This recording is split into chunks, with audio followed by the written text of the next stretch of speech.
ಆದ್ರೆ ಇವತ್ತು ಹೋರಾಟ ಶುರುವಾಗಿ 6 ದಿನಗಳಾದ್ರೂ ಸಹ ಇವತ್ತು ರಾಜ್ಯ ಸರ್ಕಾರ ನಮ್ಮ ರೈತರ ಕಬ್ಬು ಬೆಳೆಗಾರರ ಬೇಡಿಕೆಯನ್ನು ಕೇಳೋದಕ್ಕೂ ಕೂಡ ಬರೋದಿಲ್ಲ ಅಂತ ಹೇಳಿದ್ರೆ ಇಂಥ ಲಜ್ಜೆಗೆಟ್ಟ ಸರ್ಕಾರ ಈ ರಾಜ್ಯದ ರೈತರ ಪಾಲಿಗೆ ಬಡವರ ಪಾಲಿಗೆ ಬದುಕಿದ್ದು ಕೂಡ ಸತ್ತಂತೆ.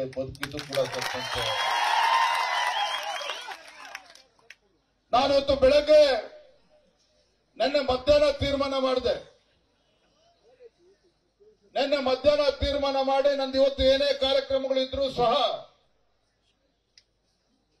ಬೆಳಗಾವಿ, ಬಾಗಲಕೋಟೆ, ಚಿಕ್ಕೋಡಿ ಜಿಲ್ಲೆಯ ರೈತರು ಸಂಕಷ್ಟದಲ್ಲಿದ್ದಾಗ, ಕಬ್ಬು ಬೆಳೆಗಾರರು ಸಂಕಷ್ಟದಲ್ಲಿದ್ದಾಗ ಏನೇ ಕೆಲಸಗಳಿದ್ರೂ ಸಹ ಅದನ್ನು ಬದಿಗಿಟ್ಟು ಹೋಗ್ಬೇಕು ಅಂತ ನಾನು ಯೋಚನೆ ಮಾಡ್ತಾ ಇದ್ದೆ. ಅಷ್ಟೊತ್ತಿಗೆ ನಮ್ಮ ಸುಭಾಷ್ ಅಣ್ಣ ಫೋನ್ ಮಾಡಿದ್ರು, ಲಕ್ಕಪ್ಪ ಪಾಪ ರೈತ ವಿಷ ಕುಡಿದು ಆತ್ಮಹತ್ಯೆಗೆ ಪ್ರಯತ್ನ ಮಾಡಿದ್ದಾನೆ, ಆಸ್ಪತ್ರೆ ಕರ್ಕೊಂಡು ಹೋಗಿದ್ದಾರೆ ಅಂತ ಹೇಳಿ ತತ್ಕ್ಷಣ ತೀರ್ಮಾನ ಮಾಡಿದ್ದು ಬೆಳಗ್ಗೆ ನಾನು ಹೊರಟು ಬಂದಿದ್ದೇನೆ. ಬಂದವತ್ತು ಕಬ್ಬು ಬೆಳೆಗಾರರು ಹೋರಾಟ ಇದು ಮೊದಲ ಬಾರಿಗೆ ಏನ್ ಮಾಡ್ತಾ ಇರ್ತಕ್ಕಂಥದ್ದಲ್ಲ. ಮೊದಲ ಬಾರಿಗೆ ಕಬ್ಬು ಬೆಳೆಗಾರರು ಬೀದಿಗಿಳಿದು ಹೋರಾಟ ಮಾಡ್ತಾ ಇರುವಂತದ್ದಲ್ಲ.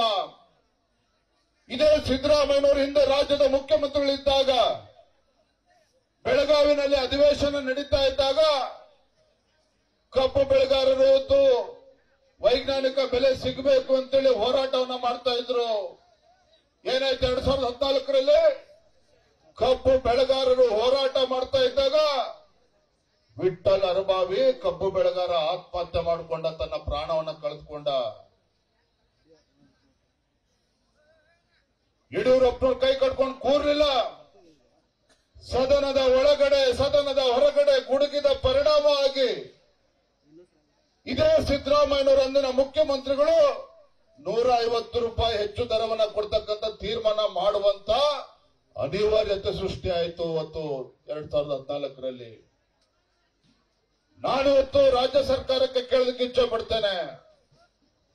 ನಾನಿವತ್ತು ರಾಜ್ಯದ ಅಧ್ಯಕ್ಷನಾಗಿ ಇಲ್ಲಿ ರಾಜಕಾರಣ ಮಾಡೋದಕ್ಕೆ ಬಂದಿಲ್ಲ. ಆದ್ರೆ ಇವತ್ತು ಸಂಕಷ್ಟದಲ್ಲಿರ್ತಕ್ಕಂಥ ರೈತರ ಪರವಾಗಿ ಧ್ವನಿ ಎತ್ತುವಂಥದ್ದು ನಮ್ಮೆಲ್ಲರ ಕರ್ತವ್ಯ ಇದೆ. ಬಂಧುಗಳೇ, ರೈತ ಅಂತ ಹೇಳಿದ್ರೆ ಆ ಜಾತಿ ಈ ಜಾತಿ ಅಲ್ಲ. ರೈತ ಅಂತ ಹೇಳಿದ್ರೆ ಆ ಪಕ್ಷ ಈ ಪಕ್ಷ ಅಂತಲ್ಲ. ರೈತ ಅಂತ ಹೇಳಿದ್ರೆ ಪಕ್ಷಾತೀತವಾಗಿ, ಜಾತ್ಯತೀತವಾಗಿ ನಿಮ್ಮ ಪರವಾಗಿ ಧ್ವನಿ ಎತ್ತಕ್ಕಂಥದ್ದು ನಮ್ಮೆಲ್ಲರ ಕರ್ತವ್ಯ. ಅದಕ್ಕೋಸ್ಕರ ನಾನು ಬಂದಿದ್ದೇನೆ. ನಮ್ಮ ಮುಖಂಡರು ಮಾತನಾಡ್ತಾ ಇದ್ರು, FRP ಬಗ್ಗೆ ಮಾತನಾಡ್ತಾ ಇದ್ರು. ನಾನು ನಿಮಗೆ ಕೇಳಲಿಕ್ಕೆ ಇಷ್ಟಪಡ್ತೇನೆ, ಇಡೀ ದೇಶದಲ್ಲಿ ಒಂದೇ FRP ದರ ಇರುವಂತದ್ದು. ಪಕ್ಕದ ಮಹಾರಾಷ್ಟ್ರದಲ್ಲಿ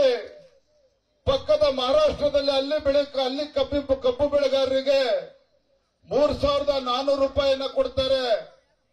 ಇಲ್ಲೇನ್ ದಾಡಿ ಆಗಿದೆ ನಮಗಾಗಾದ್ರೆ? ಮುಖ್ಯಮಂತ್ರಿಗಳ ಕರ್ತವ್ಯ ಅಲ್ವಾ? ಇವತ್ತು ಕಬ್ಬಿನ ಸೀಸನ್ ಕಾರ್ಖಾನೆ ಪ್ರಾರಂಭ ಆಗುವ ಮುಂಚಿತವಾಗಿ ಯಾವುದೇ ಒಂದು ರಾಜ್ಯ ಸರ್ಕಾರ, ರೈತರ ಪರವಾಗಿರ್ತಕ್ಕಂಥ ರಾಜ್ಯ ಸರ್ಕಾರ ಕಾಳಜಿ ಇದ್ದಿದ್ದೇ ಆಗಿದ್ರೆ ಸೀಸನ್ ಪ್ರಾರಂಭ ಆಗುವ ಮುಂಚಿತವಾಗಿ ರೈತ ಮುಖಂಡರನ್ನ, ಕಾರ್ಖಾನೆ ಮಾಲೀಕರನ್ನ ಕೂರಿಸಿ ದರ ನಿಗದಿ ಮಾಡುವಂತ ಕೆಲಸ ಆಗ್ಬೇಕಾಗಿತ್ತು. ಹಿಂದೆ ಯಡಿಯೂರಪ್ಪನವರು ಮುಖ್ಯಮಂತ್ರಿಗಳಿದ್ದಾಗ ಅದೇ ಕೆಲಸವನ್ನ ಮಾಡಿದ್ರೋ ಇಲ್ಲೋ? ಇದೇ ಸೀಸನ್ ಶುರುವಾಗುವ ಮುಂಚಿತವಾಗಿ ಕಾರ್ಖಾನೆ ಮಾಲೀಕರನ್ನ, ರೈತರನ್ನ ಕೂರಿಸಿ ದರವನ್ನ ನಿಗದಿ ಮಾಡುವಂತ ಕೆಲಸ ಮಾಡಿದ್ರು.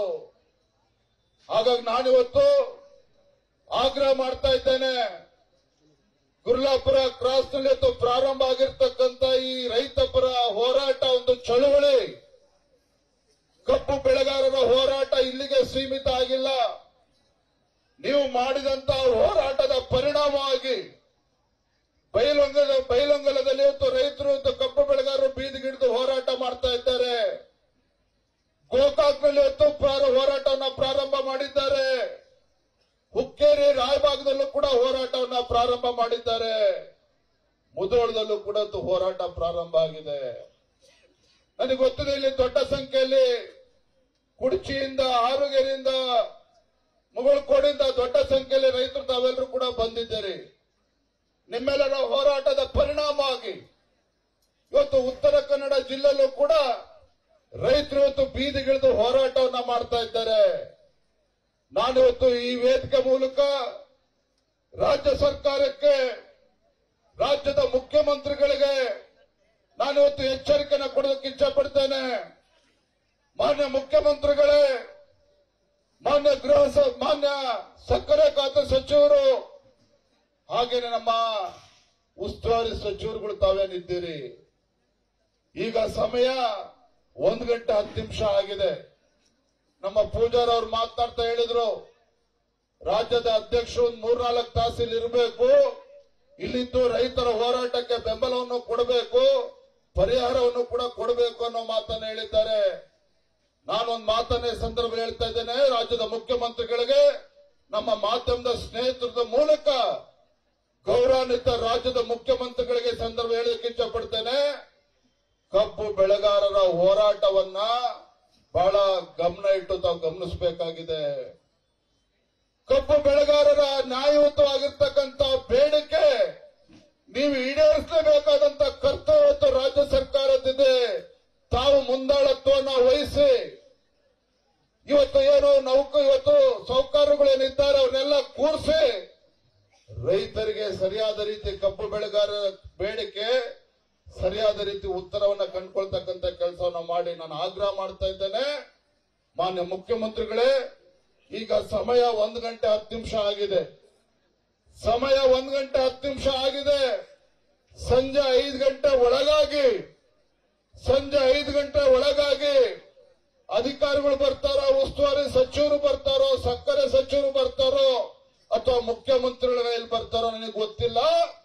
ಕಬ್ಬು ಬೆಳೆಗಾರರ ನ್ಯಾಯಸಮ್ಮತ ಬೇಡಿಕೆಯನ್ನ ಈಡೇರಿಸುವವರೆಗೂ ಸಹ ನಾವಿಲ್ಲಿ ಎದ್ದೇಳೋದಿಲ್ಲ. ಅಷ್ಟಲ್ಲ, ನಾಳೆ ದಿನ ನಮ್ಮ ಮುಖಂಡರು ಮಾತಾಡ್ತಿದ್ರು, ಅಣ್ಣ ನಾಳೆ ನೀವು ಹುಡ್ತಪ್ಪ ಇದೆ ಬೆಂಗಳೂರಿಗೆ ಹೋಗಿ ಬಹಳ ಜನ ಬರ್ತಾರೆ ಅಂತೇಳಿ. ರೈತರು ಬೀದಿಗಿಳಿದು ಹೋರಾಟ ಮಾಡ್ತಾ ಇರುವಾಗ, ಕಬ್ಬು ಬೆಳೆಗಾರರು ಬೀದಿಗಿಳಿದು ಹೋರಾಟ ಮಾಡುವಾಗ ನಿಮ್ಮ ವಿಜಯೇಂದ್ರ ಬೆಂಗಳೂರಲ್ಲಿ ಕುತ್ಕೊಂಡು ಹುಟ್ಟುಹಬ್ಬ ಆಚರಣೆ ಮಾಡುವಂತ ಪ್ರಶ್ನೆ ಇಲ್ಲ. ನಾನು ಕೂಡ ಇಲ್ಲೇ ಇರ್ತೇನೆ. ನಾಳೆನೂ ಕೂಡ ನಮ್ಮ ಕಬ್ಬು ಬೆಳೆಗಾರರು ಹೋರಾಟಗಾರರು ತಾವೇನಿದ್ದೀರಿ, ನಾಳೆನೂ ಕೂಡ ಇಲ್ಲಿ ಇದ್ದು ನಮ್ಮ ರೈತರ ಸಮಸ್ಯೆಗೆ ಪರಿಹಾರ ಸಿಗಬೇಕು. ಆ ನಿಟ್ಟಲ್ಲಿ ನಾಳೆನೂ ಕೂಡ ನಿಮ್ ಜೊತೆ ಇರ್ತೇನೆ. ನೀವು ಯಾವುದಕ್ಕೂ ಕೂಡ ನಾ ಒಂದ್ ಮಾತನ್ನು ಹೇಳ್ತೇನೆ. ಮತ್ತೊಮ್ಮೆ ನಾನು ಮತ್ತೆ ಹೇಳ್ತೇನೆ, ನಾನು ಯಡಿಯೂರಪ್ಪನವ್ರ ಮಗ ಬಂದಿದ್ದೇನೆ. ಇಲ್ಲೇನೋ ನಿಮ್ ಚಪ್ಪಾಳೆ ಗಿಟ್ಟಿಸ್ಕೊಂಡು ಶಬಾಷ್ಗಿರಿ ತೆಗೆದುಕೊಂಡು ಹೋಗಿ ನಾನು ಬಂದಿಲ್ಲ. ಇವತ್ತು ಯಡಿಯೂರಪ್ಪ ಗುಡುಗಿದರೆ ವಿಧಾನಸೌಧ ನಡುಗುವುದು ಅಂತ ಹೇಳ್ತಾ ಇದ್ರು.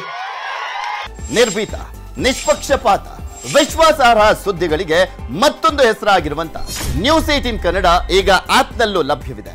ದಯವಿಟ್ಟು ಇಲ್ಲಿರುವ QR ಕೋಡ್ ಅನ್ನ ಸ್ಕ್ಯಾನ್ ಮಾಡಿಕೊಂಡು ಆಪ್ ಅನ್ನ ಡೌನ್ಲೋಡ್ ಮಾಡೋದಕ್ಕೆ ಮರಿಬೇಡಿ.